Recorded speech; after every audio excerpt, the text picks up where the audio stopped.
Pope Francis has died. Pope Francis has died. With deep sorrow, I must announce the death of our Holy Father Francis. Namayapa na po ang pinakaunang Latino-Amerikano at pinakaunang Jesuitang Santo Papa na si Papa Francisco noong Lunes, ika-21 ng Abril, na kung saan ay nanawagan siya na sana ay magkaroon ng ceasefire doon sa Gaza.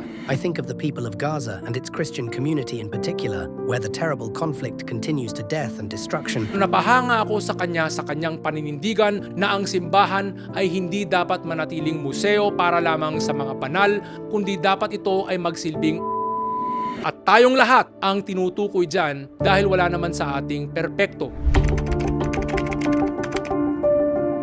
In the spirit of Pope Francis's charitable goodness, meron nga bang paraan na matutulungan ang mga tao? At sa awa ng Diyos, may lumabas na grupo sa Pilipinas na ipinaglalaban ang karapatan ng non-traditional families.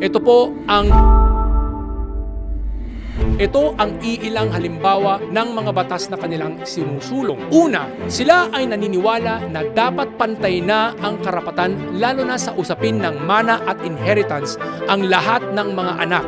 Pangalawa, isinusulong nila ang recognition of domestic partnership para mabigyan ng legal na proteksyon ang mga matagal nang magkasama pero hindi kasal. Pangatlo,